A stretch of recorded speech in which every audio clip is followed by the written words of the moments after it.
Incentives to problem solve, existential biases, vividness, and tangible prejudice. As featured in The Map is Indestructible by O.G. Rose. Data doesn't seem like it can be truly preventative, only reactionary or preparatory, but we cannot collect data about what hasn't happened to stop from happening the thing that the data is about and quantifying. Furthermore, preventative measures are at existential and empirical disadvantage to reactionary measures, for not only do preventative measures fail to create evidence that they worked, as do reactionary measures, but preventative measures also fail to create existential certainty that there is, quote-unquote, was no problem. If I keep something bad from ever happening, and hence from ever being something bad, I don't ever experience that something bad ceasing to be something bad, and so I never experience certainty that the something bad even existed and or ceased existing. When there is prevention, there can be more existential uncertainty compared to when problems aren't kept from coming into existence, only solved after they manifest. The problem solver can thus have more existential certainty and sense of accomplishment than the problem preventer, who must wrestle with more existential uncertainty and less of a sense of accomplishment and or sense of doing anything, say in the case of the philosopher. Furthermore, in the eyes of the society, the problem solver can receive more praise and respect because there is more evidence that the problem solver has indeed solved a problem, while the problem preventer doesn't allow evidence to come into existence that a problem was solved, and so never presents the public empirical evidence that the problem solver is valuable. Thus, problem solving is easily praised over problem preventing, the incentives favor the reactionaries, and so the world turns. Do note that I don't mean to suggest that every problem can be prevented from becoming a problem. For some problems, there can only be problem solvers. However, for the problems that can be prevented, we arguably need problem preventers more than we need problem solvers. As when a problem does arise, we need then problem solvers more than problem preventers. There actually could be a temptation to stress problem prevention to avoid facing the problem immediately at hand. This isn't to say we don't need problem solvers at all, for there will be mistakes, nor do I mean to say that we don't always need a mixture of problem solvers and problem preventers. Rather, my point is to break down the hierarchy and to draw attention to the empirical and existential disadvantages of problem prevention so that we might not work against problem prevention without realizing it and or for all the right reasons. Often in life we need problem solvers, and it is often very hard to be a problem solver in a world where many people would rather avoid the responsibility. So again, I stress, we are not claiming problem solving is bad. Rather, we are arguing that problem prevention is at an existential and experiential disadvantage to problem solving. We need both, but at scale, it is more likely we err on the side of problem solving at the expense of problem prevention, as it is more likely politicians, systems, and the like so err. The hope of this paper is to help us avoid that mistake so that we might both problem prevent and problem solve well. Paradoxically, the physical trainer who keeps us from needing a doctor can give us less of a sense of keeping us healthy than does the doctor who heals us from a sickness. Yes, we can know the help of both is real, but the vividness of the doctor's help is easily realer to us compared to the realness of the trainer's help, when it's the trainer's help that is arguably more valuable. And it is the doctor who can receive more social respect and a higher salary than the physical trainer, as I fear it is the problem-solving politician who receives more votes and respect than the politician who is a problem preventer, incentivizing politicians to not stop problems from becoming problems. When it comes to problems that once manifest are unsolvable or even apocalyptic, this is a major concern, bringing to mind the meta-crisis. The person who directly stops cruelty can receive more praise than the one who stops cruelty from coming into existence, for no one would know what or who to praise. The one who helps the poor can receive more honor than the one who keeps people from becoming poor, and so on. Additionally, there is more evidence that the problem solver has done more than the problem preventer, while the problem solver has tangible observer reality and data on his or her side. On the other hand, the problem preventer has little more than possibility to come to his or her defense, or abstract knowledge, which doesn't tend to move the majority. This is because we can never say for sure that a problem that doesn't come into existence would have come into existence without the problem preventer, while we can say for sure that the problem solver made a difference, for there was a problem and then there wasn't. All this easily incentivizes people to be problem solvers over problem preventers, and even to create problems out of nothing. And when the problems that come into existence are severe and even unsolvable, this problematically incentivizes people not to be those who keep severe and fatal disasters from becoming severe and fatal disasters. Policies, actions, ways of thinking, initiatives, etc., that are preventative have an existential disadvantage against those which are more reactionary, and preventions are especially disadvantaged in an autonomously empirical society, which is a society where basically only the observable counts, which could threaten human dignity, as will be expanded on. Furthermore, systems which overall work well and prevent the not working per se are systems in which mistakes and problems are much more vivid when they arise, and so are precisely systems which can vividly seem to not work. When things are good, bad things stand out. When things are bad things don't stand out.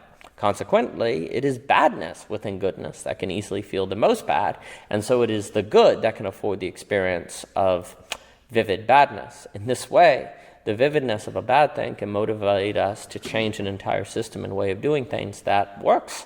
A system that without the bad thing wouldn't seem so vivid, and hence not compel us to passionately change the whole system. Bad systems are precisely the ones in which the bad can feel less vividly, and thus less necessarily in need of fixing, while the good systems are the ones we can feel the most vividly need to change. Evidence in this case might only support the wrong conclusion. This in mind, if we want evidence to speak for itself, we better be able to tell when it's speaking as a hostage to vividness and when it is speaking on terms with which we can agree. Section 1. I cannot collect data about the sickness I don't get. I can suppose that my exercising and healthy living kept me well, but I can't really know for sure. Maybe I just got lucky. Maybe my health is genetic. Perhaps my healthy living did keep me well, but I can never know that with the confidence as can someone who gets sick, begins exercising and eating differently, and consequently sees an improvement in their health. This second person can be much more confident that exercise and eating made a difference.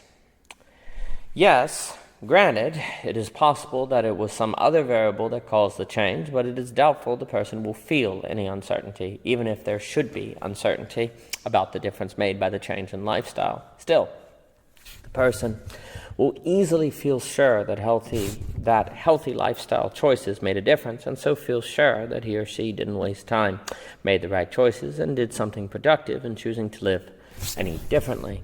Ironically, this is an existential stability that the person who never gets unhealthy in the first place cannot so readily experience, and this lack of existential stability may lead the person to gradually giving up exercising, ushering in the unhealthiness that the individual never felt sure he or she was preventing.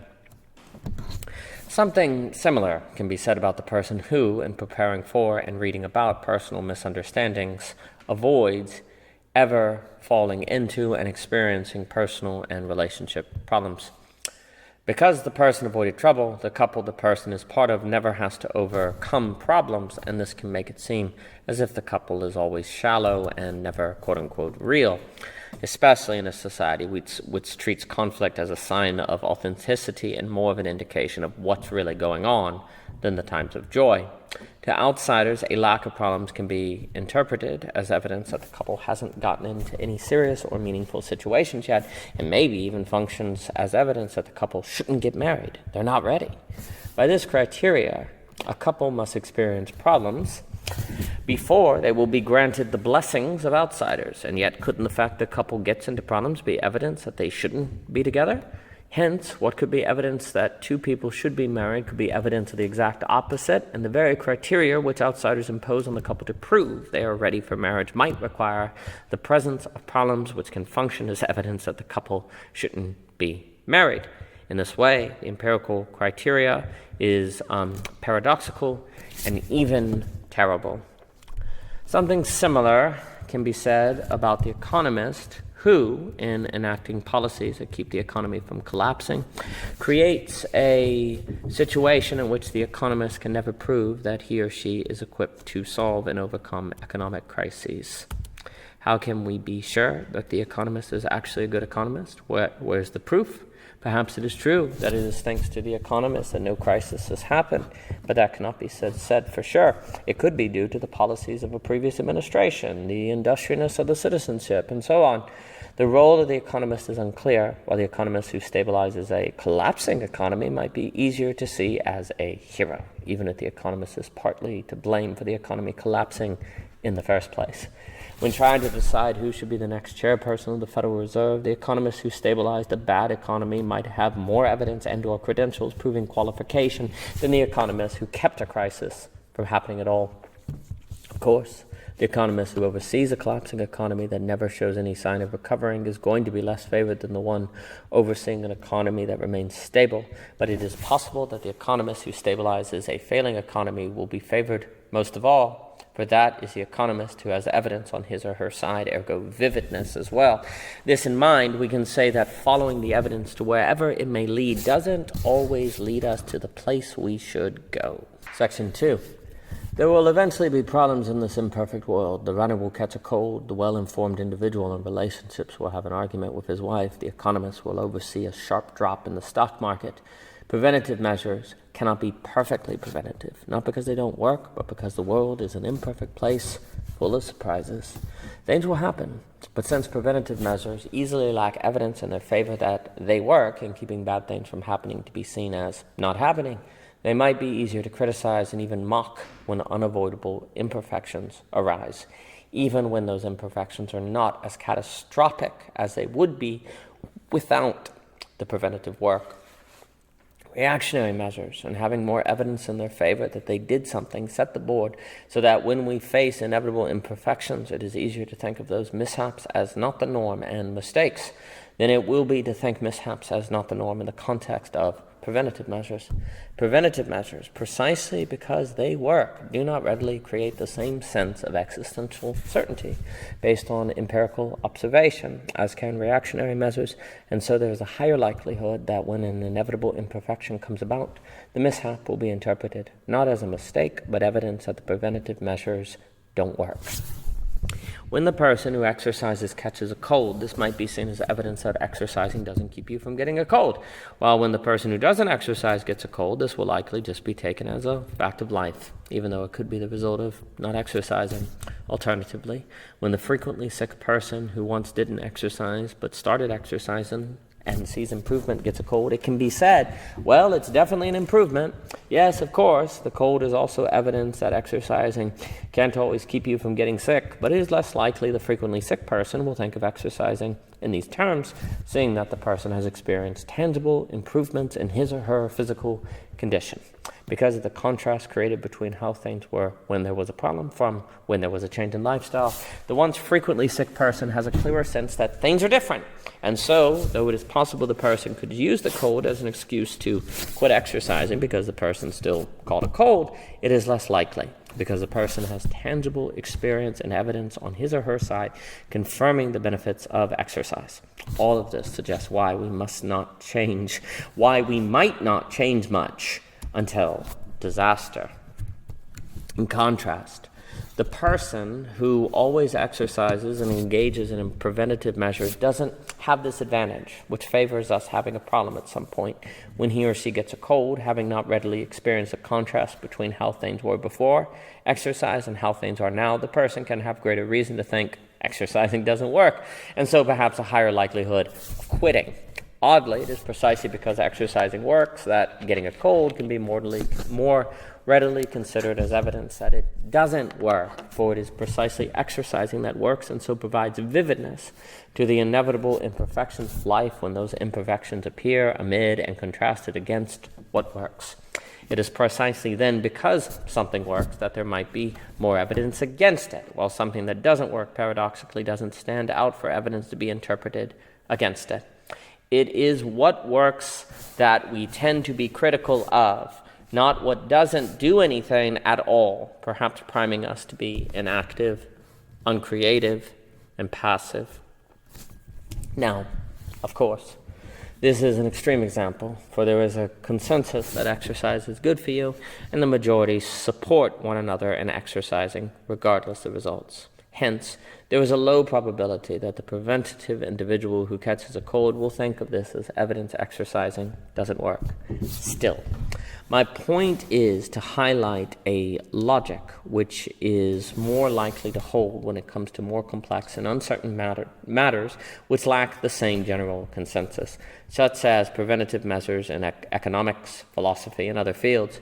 It is in these more nuanced fields where the failure to grasp the logic presented here could have costly consequences, and where a bias, say, toward empirical methods and thinking could prove dangerous. And I fear that because the logic of negatives is so hard to grasp, the majority might not, making it only a matter of time before a given society, especially a democratic society, ceases to prevent problems from becoming problems and rather mostly solves problems, meaning problems need to manifest to be solved. This could be especially dire when it comes to that which, once it becomes a problem, is unsolvable, meaning a reliance on vividness to be caused and stimulated into action could be dangerous. As a point of clarity, I'd like to note that problem prevention isn't inherently good. It can lead to and incubate problems just like problem solving. If I do that which I believe will prevent a problem when, in truth, there is no problem, then I can very easily create a problem which, if I then solve, I may falsely support, justify, and confirm my ability to discern the existence of a problem, sowing the seeds for future struggle. Problem prevention without truth is as problematic as over-reliance on problem solving. For example, if I believe my daughter is going to marry the wrong person, I may try to prevent the problem of a bad marriage by trying to keep my daughter from getting married, when in fact the man she is interested in is a great person who she will be happy with. I've just discerned his character poorly. Considering this, it is clearly that the rivers of problem solving and problem prevention may run close and even merge, becoming indistinguishable. I try to solve the problem of my daughter marrying the wrong person as I simultaneously try to prevent the problem of her being in a bad marriage. Hence, discerning problem prevention and problem solving apart, as well as discerning which is appropriate for a given situation, can be a hard skill to cultivate. Again, both are needed at different times. Also important to note, it should be emphasized that there are times when problem solving is in fact better than problem prevention. It depends on the circumstance. Once I have the flu, it is better to go to the doctor than it is to exercise a problem-preventing activity that might make the flu worse. Though when I don't have the flu, it could be absurd to visit the doctor instead of exercising. And in fact, going to the hospital might result in me getting sick, which could function as evidence that I made the right choice, ironically. To repeat, I do not mean to imply in this paper that problem solving is never good. My point is only to highlight the dangers of placing exclusive value on problem solving over problem prevention. Lastly, note that the problem prevention and problem solving are phrases that could easily be confused with one another and used, based on one's point of view, to mean one another. We must be discerning to tell which is which, but regardless the language, knowing there is a distinction matters. Section 3. A mistake can be considered a mistake in the context of what works. In a world where nothing works, nothing might seem like a mistake, and in a sense isn't, for there is nothing functioning against which to contrast it. Not working becomes indistinguishable from what happens. Hence, it can be precisely preventative measures which make the world work, which can create the background of working that makes possible the consideration of a mistake as a mistake.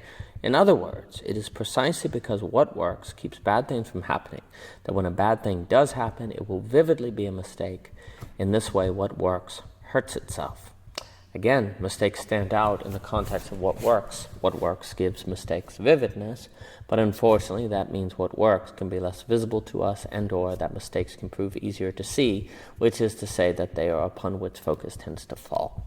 This isn't necessarily a bad thing. By focusing on a problem, we can fix it. But the problem is that the vividness of mistakes can make us think things overall don't work, when in fact they do. And it is precisely the fact that mistakes are so vivid to us that we have reason to believe things do overall, in fact, work. And yet the vividness of mistakes can hide what works and contribute to situations being interpreted in the opposite way, which is to say that the more vivid mistakes are, the more likely we might be to think that things don't work overall. For example, right or wrong, economic troubles in America might be interpreted more so as evidence that capitalism doesn't work than economic troubles in China, precisely because America is wealthier overall. Without a background of things working, mistakes could be harder to interpret as evidence of mistakes, which paradoxically means that a vivid experience of a mistake could be evidence of something that is more functional than not. This being the case, it could be precisely in a society where things work that people are more likely to give attention to studies and evidence that show things don't work. And if that same society thinks that empirical studies are the only way to determine truth, observing the vivid, the society that works might conclude that it doesn't work. Just see what's happening. And so ironically change everything that works in order to make it work better.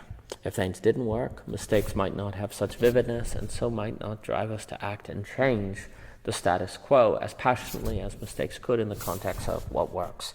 It is precisely in a country where violence is uncommon, for example, that violence might draw out of us such passion and emotion. This isn't to say we shouldn't react this way to violence. My point is only that, ironically, the society full of protests against violence might be a society with less violence, suggesting we might be prone to apathy precisely when care, in a sense, is needed more. And yet, visual protests might give the citizenship the exact opposite sense. It seems that the society without such protests could be better off than the one with them, for the very existence of the protests could function as evidence that violence isn't happening widely, while the lack of them could mean violence is more widespread. Yes, it is of course possible that the protests are being oppressed and stopped by the government, but since we can never observe the protests that don't happen, we cannot readily have existential certainty about this. We can never know for sure that these protests are being stopped by the state versus the fact that these protests aren't happening because there is less violence to protest over. This isn't to say there is necessarily an inverse relationship between the number of protests occurring and the problems of a society, but it is to say that what we see might create false impressions. And yet, what else do we have but what we see? Should we ignore what is happening in front of us? Sometimes, yes, but if that is something that is unlikely for the majority to do, then perhaps this suggests a reason might seem to repeat. A reason history might seem to repeat a topic often orbited in O.G. Rose. We have much more existential certainty and evidence that violence is happening in the society where there are protests and visual and sensible reactions against it. Yet the reason these passionate reactions are occurring could possibly be because the vividness of these injustices creates a passion in people that wouldn't be there if the injustices were less vivid due to their greater regularity, which is precisely what probably would be the case in a society where things didn't work and where violent acts were more common. It is precisely the lack of protest that can be evidence of a real problem of violence, because it can be evidence that things don't work, that violence is so common that it has lost its vividness to the people. But the lack of protest could also be evidence that violence isn't a severe problem at all, that violence has been overcome. And that's a terrible paradox of our human, ontological, and existential condition, which we could sum up as the lack of X is evidence that XY is severe, and or evidence that XY is non-existent. Lack is more existentially uncertain than presence, and so we can prefer the presence of protests to the lack of them, and by extension, ironically, prefer the presence of problems to their non-existence. The existence of problems and our dealing with them can be more existentially settling than the non-existence of problems, especially in a heavily empirical society. And so driven by our existential feelings and uncertainty, we can be problem creators and problem preservers rather than problem preventers. But we cannot have evidence that we stopped the violence that didn't happen, but we can have evidence that we stopped violence that once happened. That's not to say empiricism is a bad thing, but to say that what we don't observe can feel less real than what we do. Before moving on, Do note that I don't mean to suggest that protesting is necessarily a bad thing and should never happen, for example. My point is to say that protests, in of themselves, can be evidence that what is protested against is less severe than what the vividness of the problem can lead one to believe. That isn't to say a society should ever accept the happening of a single violent act, but that a society where there are 10 violent acts could be more likely to be a society that protests against violence than a society where there are hundreds of violent acts. I stress this point only to say that the protester, while protesting violence, economic inequality, and so on, should recognize that the vividness of the problem he or she protests against might not be so vivid and passion-inspiring if the system the protester was situated within didn't work at all. Is that to say vividness necessarily proves the system works? No, that is not a claim I want to make, but rather that vividness could be evidence that something works more so than not. Overall, this means it is not enough to see problems, because what we see will be orientated and charged by vividness against our discernment. We will also need to think and engage in long-term mediation. Vividness should perhaps be an indication to consider something, but it should not be assumed to be a final proof.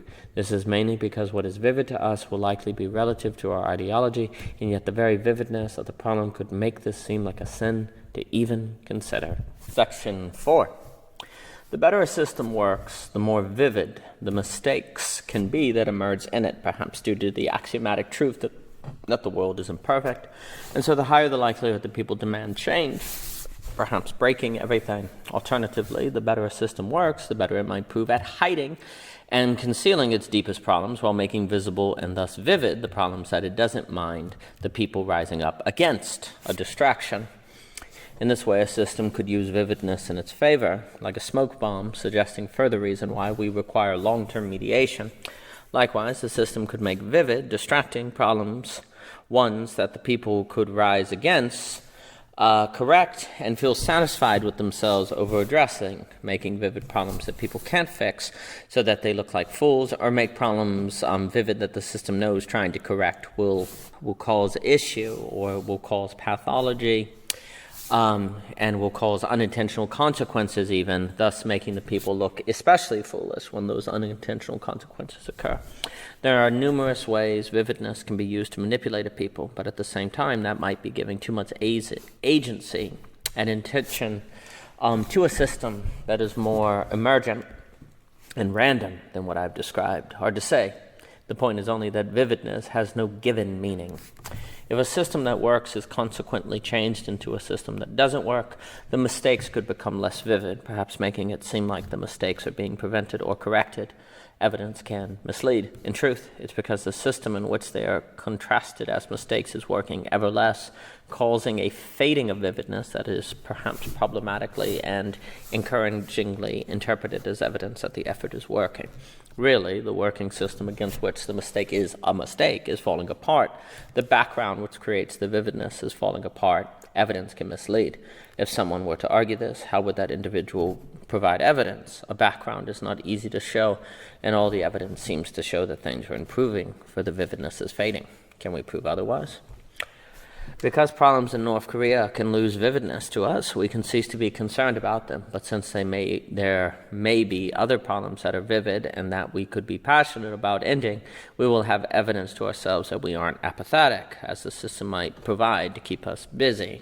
Indeed, it is difficult to get people with different worldviews to see similarly, and so prove capable of coordination, because what is vivid to one person isn't necessarily vivid to another, impacting motivation.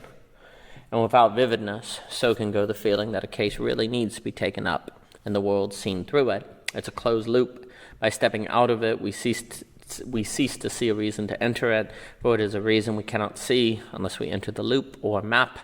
But that sounds like brainwashing, doesn't it? Yes, the line between brain-enhancing and brainwashing can be thin. Problematically, problem prevention is by definition more on the side of abstract thought and high-order causality, for we must be able to think something that is yet to happen or be experienced to determine that X is indeed going to cause a problem in the future. Empirical and observational thought is, by definition, more on the side of problem-solving, for we see that there is a problem and then look for a solution. if there is something about the human brain that struggles to abstractly reason in favor of observation, this also handicaps problem prevention in favor of problem solving. And worse yet, if what we tend to look at is indirectly and organically organized by vividness, this further means that we are likely to be emergently organized by vividness, like a character in Kafka, without our realizing it. But is there something about abstract thought that people are more likely to respond to as brainwashing, which is to ask if there is something about the kind of thinking needed for problem prevention that people are likely to be skeptical of and even resist? I think so. It is easier to think of something abstract as manipulation than it is to think the same of something empirical, though not necessarily, which means we might socially be incentivized to emphasize empirical-based thinking, which might prime us to problem solve at the expense of problem prevention. Since there will always be problems in our imperfect world, there will always be a need for analytical and empirical thought. In no way do I mean to discredit the importance of empirical thinking. Rather, my concern is with the blurring and muddling of different epistemologies and with hierarchy creation, and in which one way of thinking is considered unconditionally superior to another, especially when one epistemology begins to be considered exclusively valid. On that note, if hierarchies begin to be created between epistemologies, it is likely analytical and empirical thinking will come to be at the top of that hierarchy, precisely because it can more readily and less abstractly provide evidence to justify its own claims and structuring of reality. Abstract thought cannot so much provide proof that it made a difference, only really an absence of contrary proof. We cannot prove we stopped a problem that never manifest, only show nothing happened, which might have happened anyway. I don't experience the sickness I don't get, while I do experience the sickness I am cured from.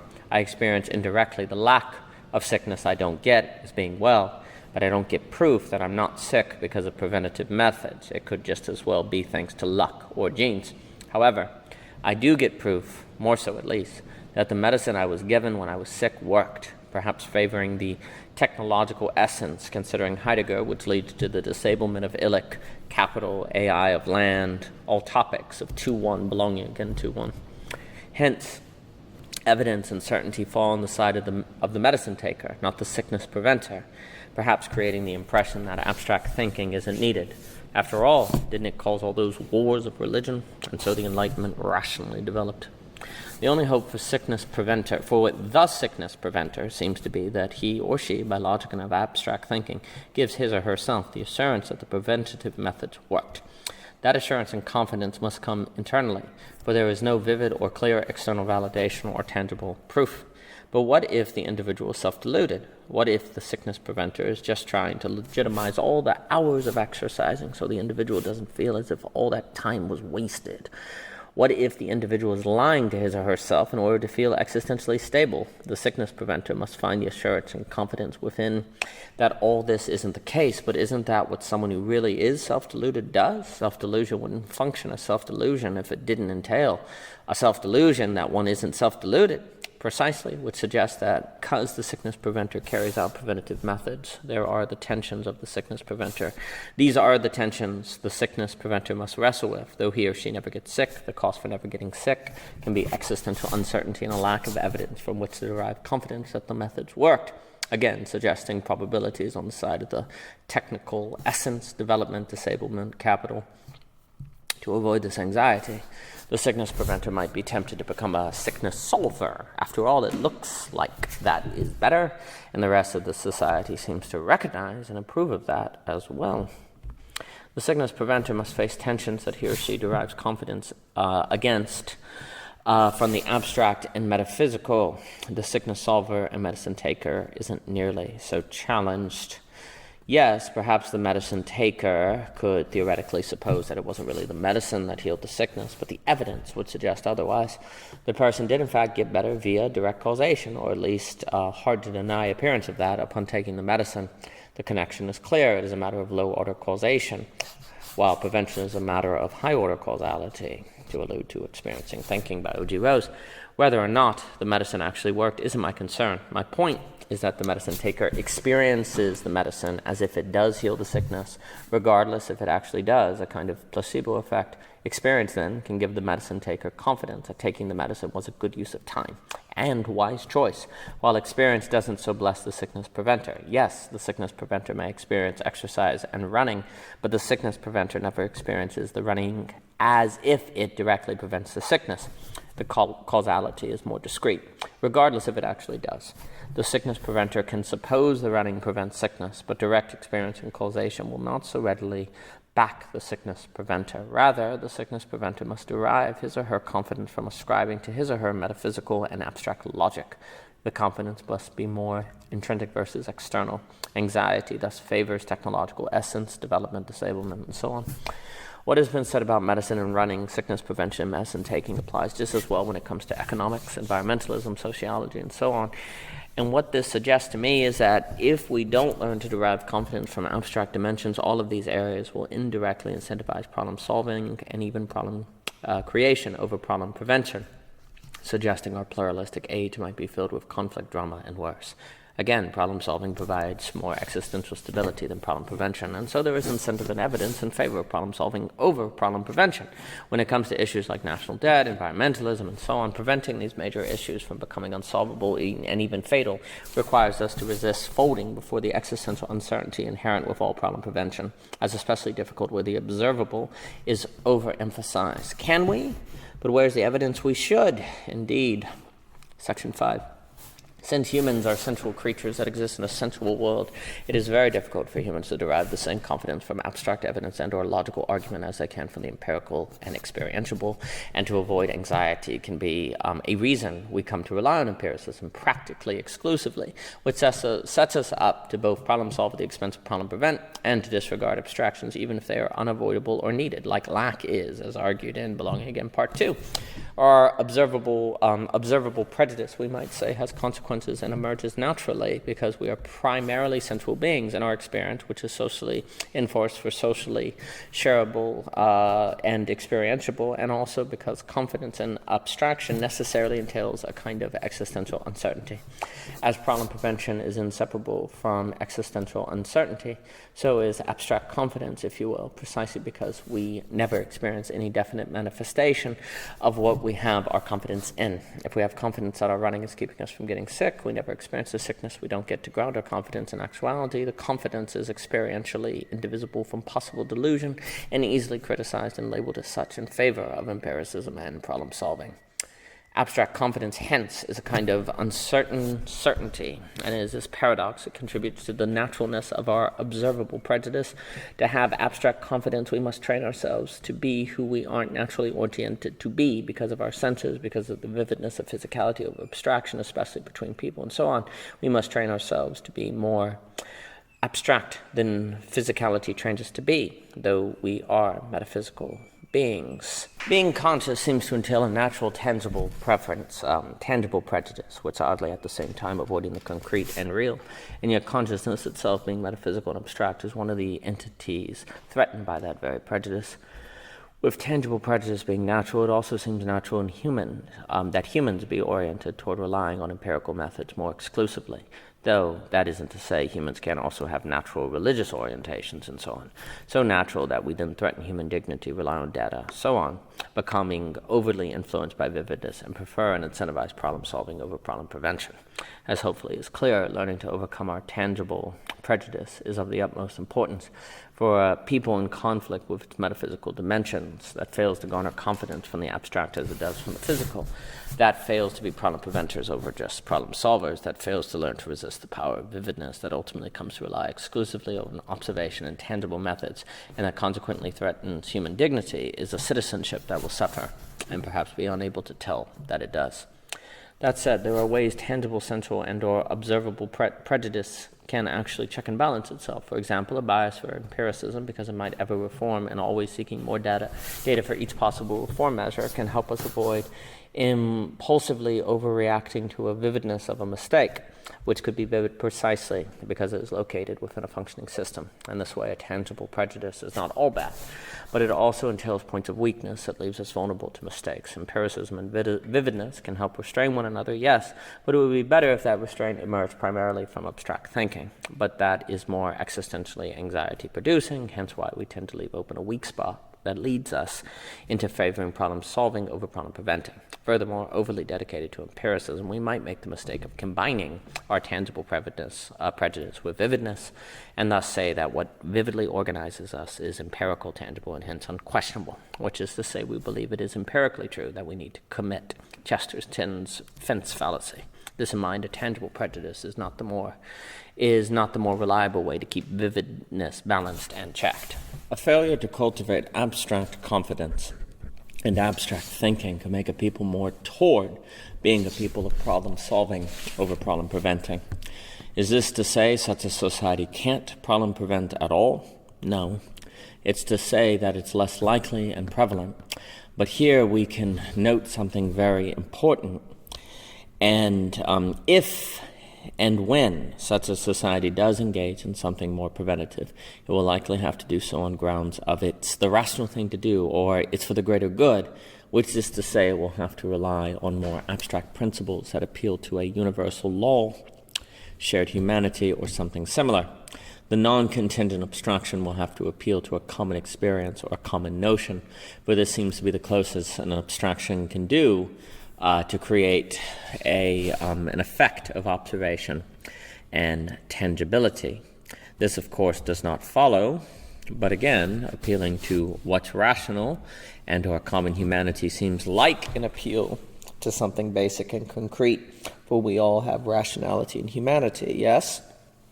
It's an effective and reasonable strategy, but in being unbound, as discussed by Hume, it instantly risks totality and totalizationism, as it also risks an us versus them dynamic, which could legitimize bad behavior. In this way, a bias for the observable and problem prevention could contribute to the problems of totalization and war.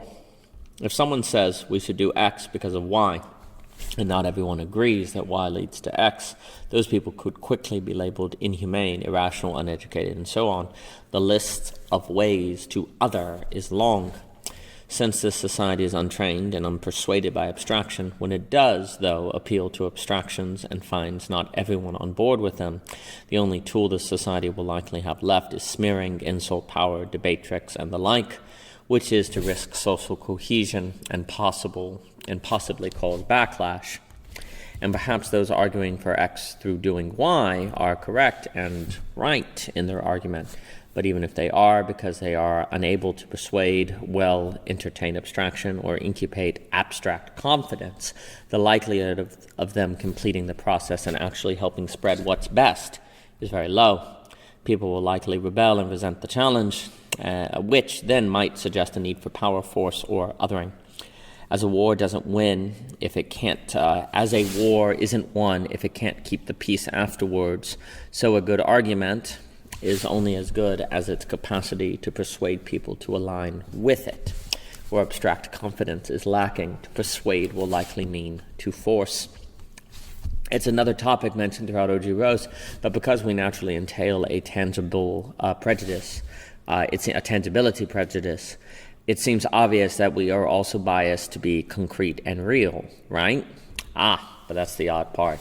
We are biased for the tangible, which can function to make us believe we don't avoid the real, Lacan, and concrete, Hegel, when really we do avoid them. And so in this way, our tangible prejudice can contribute to self-deception and helping us avoid the real and the like. In emphasizing the empirical, it can seem like we are not avoiding reality, and in a way we are not.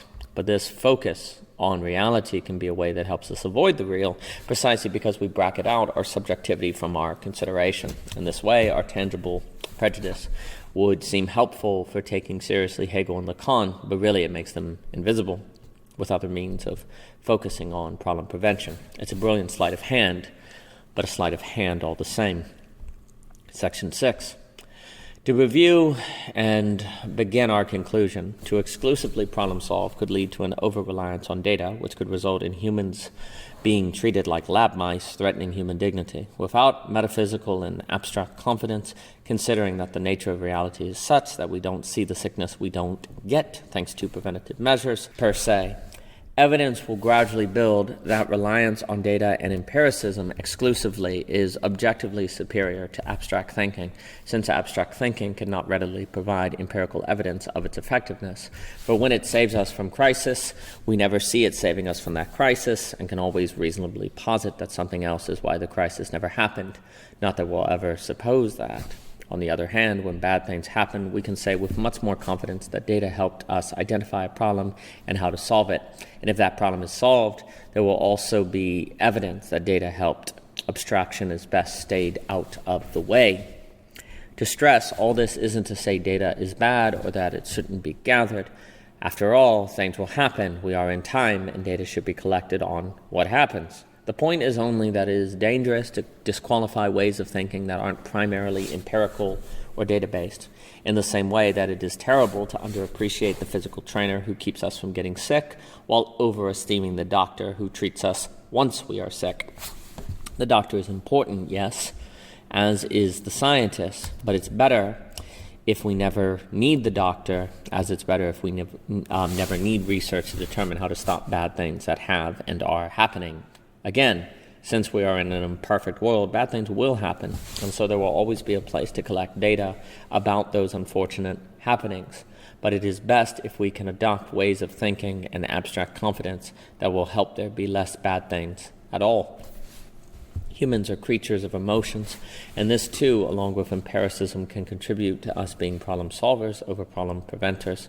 We feel less confident about the problems we prevent versus the problems we solve, for we feel less sure that we did anything at all. There is a difference between the confidence of believing the tree has fallen upon seeing a fallen tree and the abstract confidence of believing the free market works, seeing as we never observe the market itself.